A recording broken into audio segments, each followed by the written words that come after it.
अस्सलाम वालेकुम students, welcome to easy chemistry channel.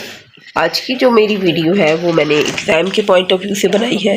Mostly बच्चे ऐसे होंगे जो पहली दफ़ा एग्ज़ाम में अपेयर हो रहे हैं, लेकिन अगर आपकी तैयारी बहुत अच्छी है, सब कुछ आपको आता है अच्छे से, लेकिन आपको ई शीट प्रॉपर तरीके से फिल करना नहीं आती, तो बेटा आप लोगों के मार्क्स वहाँ से डिडक्ट हो जाएंगे।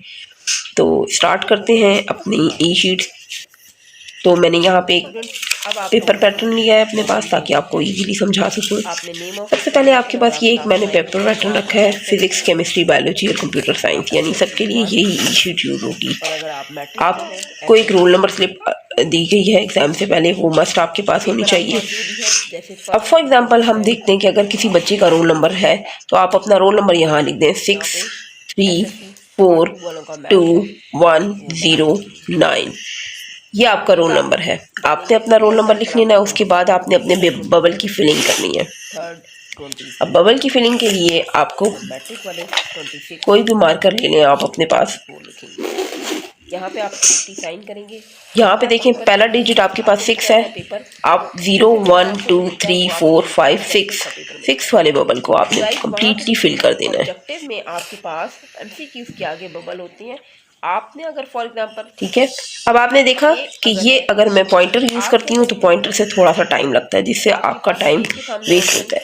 तो बबल फिल करने के लिए मैं हमेशा रिकमेंड करती हूँ कि अपने स्टूडेंट्स को और इस कंप्लीट पॉइंटर लें या कट मार्कर ले लें। कट मार्कर से आप इजीली आप इस तरह से रखें, जैसे ये 3 है, 0 1 2 3, आपने इस लाइन में 3 को रखना है। और इसको आपने ये चीज़ बिल्कुल ध्यान से करनी है कि आपके पास अगर ए ऑप्शन है तो ए ऑप्शन के सामने वाले बबल को ही फिल कीजिएगा, ठीक है।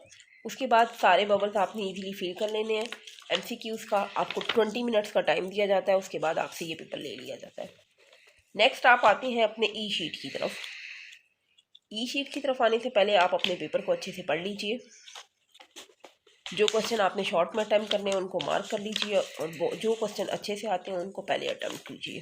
फॉर एग्जांपल, मुझे अपने पेपर में क्वेश्चन नंबर 1 नहीं आ रहा और मुझे क्वेश्चन नंबर 2 और 3 आ रहा है मार्किंग।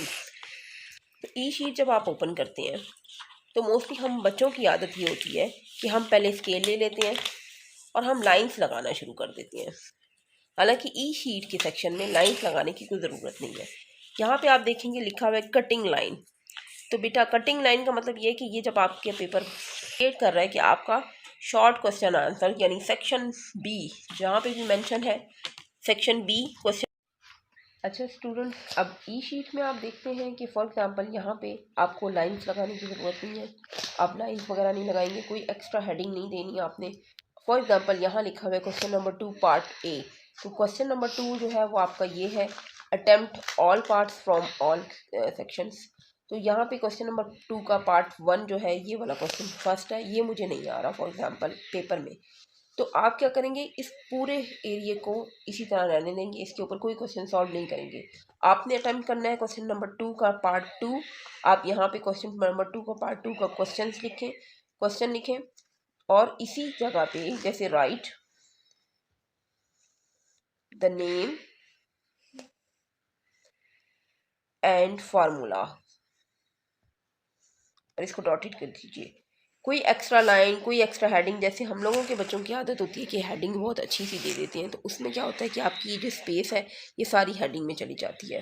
तो बेटा इस दफ़ा बोर्ड का जब ई पेपर की चेकिंग होती है तो उसमें आपके हेडिंग्स के मार्क्स नहीं होते, आपकी खूबसूरती के मार्क्स नहीं होते। आपने टू द पॉइंट क्वेश्चन लिखा और आपने एक सिंपली आंसर उसके नीचे शुरू कर देना है। आपने नाइट्रोजन कंटेनिंग फर्टिलाइज़र लिखा है तो नंबर 1, नंबर 2 और यहाँ पे 3 रिक्वायर्ड है। 3 के 3 फार्मूलाज लिखें और सिंपली अपना क्वेश्चन को सॉल्व कर लीजिए। एक्स्ट्रा हेडिंग देने से आपकी स्पेस चली जाती है, जिससे आप क्वेश्चन पूरा अटैम्प्ट नहीं कर सकते। उसके बाद दोस्तों मैंने देखा है कि आपने क्वेश्चन नंबर 3 मैंने अटैम्प्ट करना है। नेक्स्ट पेज पे क्वेश्चन नंबर 2 का क्वेश्चन नंबर 3 पार्ट। उसके बाद मैंने क्वेश्चन नंबर 4 मुझे नहीं आ रहा, मैंने डायरेक्ट 5, तो 4 वाले जो पोर्शन है उसको एज इट इज़ रहने दें। आपने क्वेश्चन नंबर 5 को 5 वाले पार्ट में ही सॉल्व करना है। बच्चे क्या करते हैं, वो एज इट इज़ नंबर 1 2 3 में कर देते हैं, जिससे जब आपकी ई चेकिंग होती है तो उसमें आपके मार्क्स डिटेक्ट होते हैं।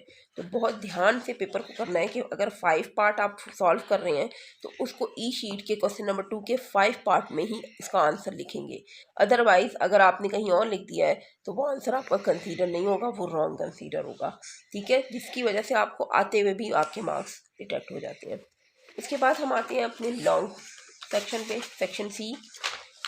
अब ई शीट में भी सेक्शन सी का पोर्शन दिया हुआ है, क्योंकि वहाँ पे क्वेश्चन नंबर आप देख रहे हैं कि आपके पेपर में क्वेश्चन नंबर सेक्शन सी जो है वो क्वेश्चन नंबर 3 को इंडिकेट कर रहे हैं, यानी आपने कोई भी पार्ट अटेम्प्ट करना है तो क्वेश्चन नंबर 3 के पार्ट पे जाएंगे फिर आप। ठीक है स्टूडेंट्स, फिर आप लोग ई शीट के क्वेश्चन नंबर 3 पे आ जाएंगे, जिसमें क्वेश्चन नंबर 3 है पेज नंबर 1। अब क्वेश्चन नंबर 3 पेज नंबर 2।